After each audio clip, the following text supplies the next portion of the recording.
नमस्कार दोस्तों, इतिहास में कई रानियों के नाम लिखे गए हैं। कुछ को याद रखा गया और कुछ को भुला दिया गया, लेकिन एक ऐसा नाम जिसको अगर सही तरीके से बताया जाए तो लोगों की सोच जो है वो बदल सकती है। एक ऐसी रानी जिसने न केवल राज किया, उसने तलवार भी उठाई और दुनिया की जो सबसे बड़ी ताकत थी उसको चुनौती भी दी थी उसने। ये कहानी है रानी दुर्गावती की।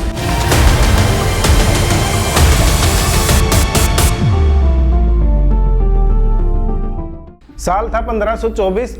उत्तर भारत का एक इलाका कल्पी, यही जन्म हुआ एक लड़की का जो आगे चल के सिर्फ रानी नहीं बल्कि इतिहास का एक अध्याय बनने वाली थी। उसका नाम रखा गया दुर्गावती। और आमतौर पर उस समय लड़कियों को कैसे पाला जाता था ये आप सब जानते हैं। घर, परिवार, सीमाएं, इन सब में बंधन में बंधी रहती थी वे लड़कियां। लेकिन जो रानी दुर्गावती थी वो इससे बिल्कुल ही अलग थी। जहां बाकी बच्चे खेल खेल रहे होते थे वो घुड़सवारी सीख रही होती थी। जहां लोग कहानी सुनते थे वो खुद कहानी बनने की तैयारी कर रही थी। तलवार उसके लिए डर की चीज नहीं थी बल्कि उसका खेल था। इतिहासकार बताते हैं कम उम्र में ही उसने तीरंदाजी, तलवारबाजी और शिकार करने में महारत हासिल कर ली थी। और ये कोई छोटी बात नहीं थी क्योंकि उस दौर में ये सब काम सिर्फ योद्धाओं के माने जाते थे और वो भी पुरुष योद्धाओं के। लेकिन दुर्गावती ये सब नियम तोड़ने लग रही थी। कहते हैं वो अकेले खुद जंगल में जाती थी और शेर का शिकार करती थी। अब आप सोचो, एक लड़की अकेली जंगल में और सामने उसके शेर। ये सिर्फ बहादुरी नहीं थी, ये उसका माइंडसेट था। यही माइंडसेट आगे चल के इतिहास लिखने वाला था। समय बीतता गया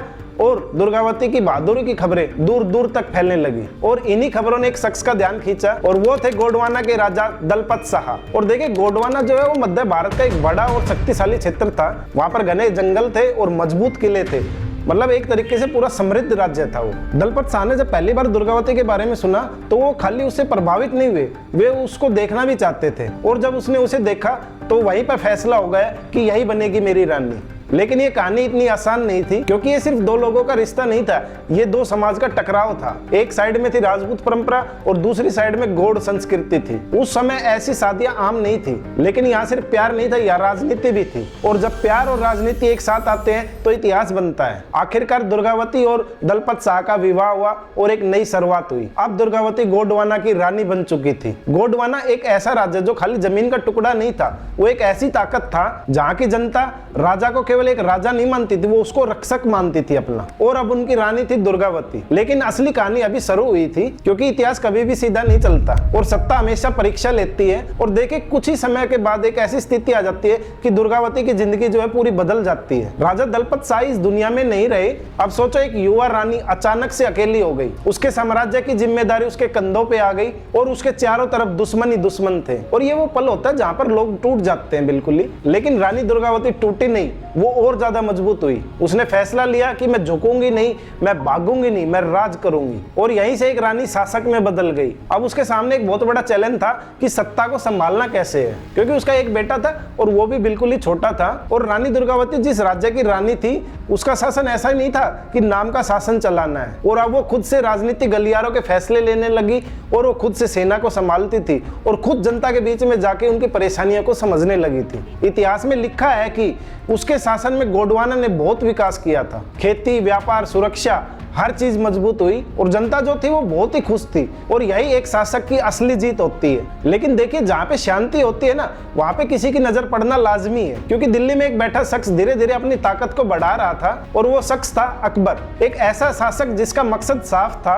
कि उसको पूरा हिंदुस्तान चाहिए। और जब उसकी नजर गोंडवाना पर पड़ी तो उसने सिर्फ राज्य नहीं देखा, उसने देखा कि वहां पर संपत्ति, रणनीतिक जगह और एक ऐसा मौका। और यहीं से एक टकराव शुरू होता है जो इतिहास में दर्ज होने वाला था। इतिहास में कुछ लड़ाइयां जमीन के लिए होती हैं, कुछ लड़ाइयां ताकत दिखाने के लिए होती हैं, लेकिन कुछ लड़ाइयां ऐसी होती है जो केवल आत्मसम्मान के लिए होती है। और गोंडवाना की तरफ बढ़ती हुई एक परछाई अब उसी तरह की लड़ाई लेकर आ रही थी। दिल्ली के दरबार में बैठे अकबर के लिए ये सिर्फ एक और राज्य था और उसके दरबार में एक ऐसा आदमी था जिसको इसी काम के लिए चुना गया था और उसका नाम था असाफ खान। और देखिए, जो ये असाफ खान था ना, ये अकबर का एक ऐसा सेनापति था जिसको बहुत ही अनुभव था और वो जो भी युद्ध लड़ता था उसको जीतना जानता था। और जब उसको दरबार से आदेश मिला कि गोंडवाना को हमारे अधीन कर लो, और अब आप ध्यान से समझो, ये सिर्फ एक हमला नहीं था, ये एक कैलकुलेशन थी, क्योंकि मुगलों को पता था गोंडवाना जो है वो एक छोटा राज्य नहीं है, उसकी सेना बहुत बहादुर है, और उससे भी बड़ी बात, जो उस राज्य की रानी है वो उससे भी ज्यादा खतरनाक है। लेकिन फिर भी उन्होंने हमला करने का फैसला लिया, और ये खबर जो है गोंडवाना तक पहुंच चुकी थी। दूर से आती हुई सेना,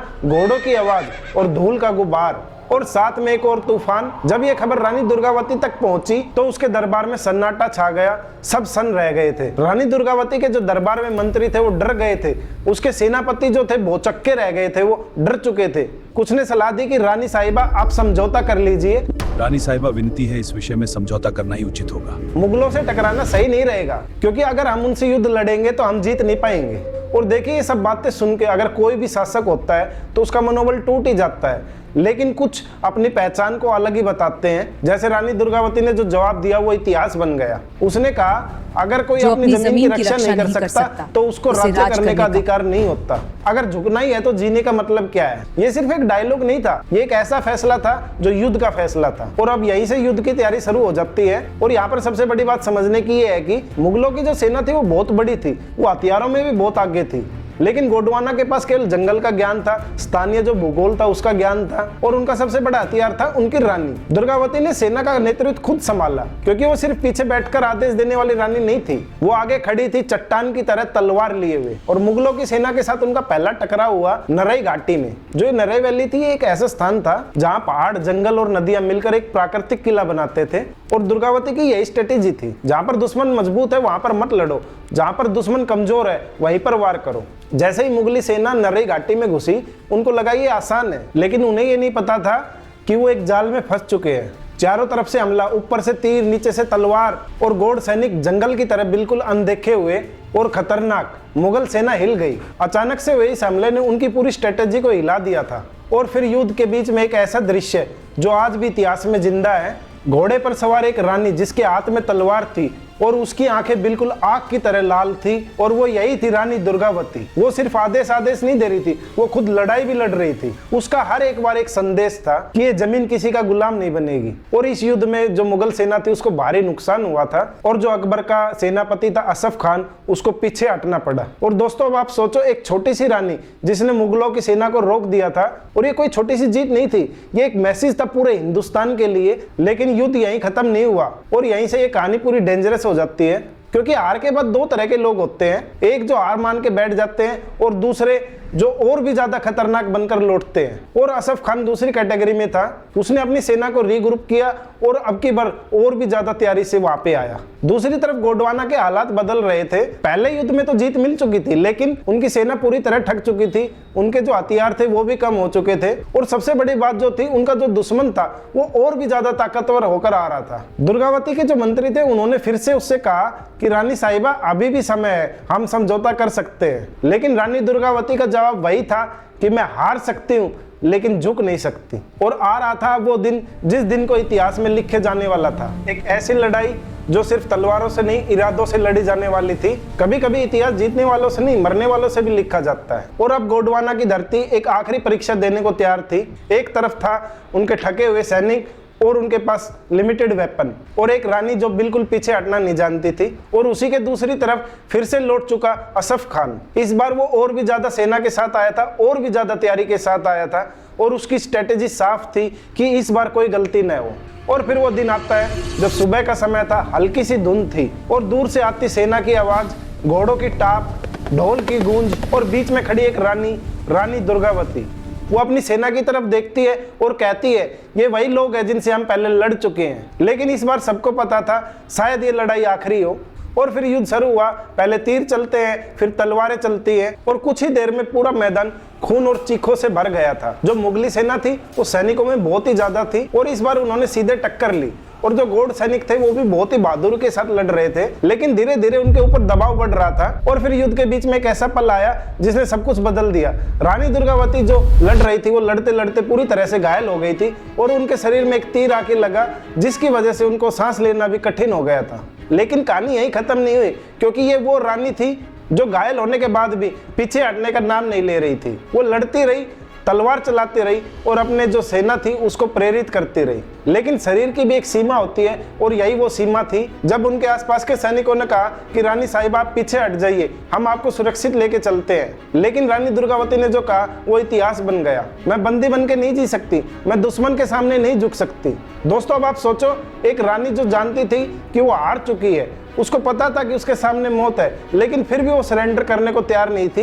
ये सिर्फ बहादुरी नहीं थी, ये उसका स्वाभिमान था। उसने अपने सैनिकों से कहा कि मुझे मार दो, लेकिन जो उसके सैनिक थे वो मार नहीं पा रहे थे, उनके हाथ कांप रहे थे। उन्होंने साफ मना कर दिया, रानी हम आपको नहीं मार सकते। और फिर वो पल आया जब इंसान अंदर तक हिल जाता है। रानी दुर्गावती ने अपनी कतार उठाई और खुद को मार लिया।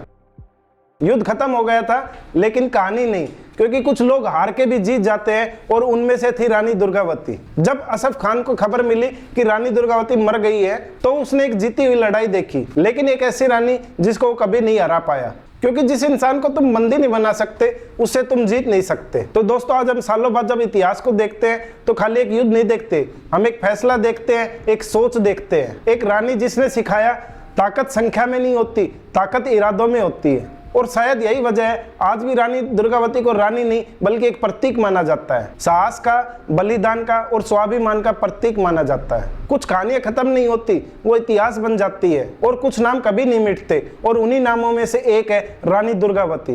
तो आप सभी मुझे बताएं कि ये वीडियो कैसे लगी। मिलते हैं अगली वीडियो में, तब तक के लिए जय श्री राम।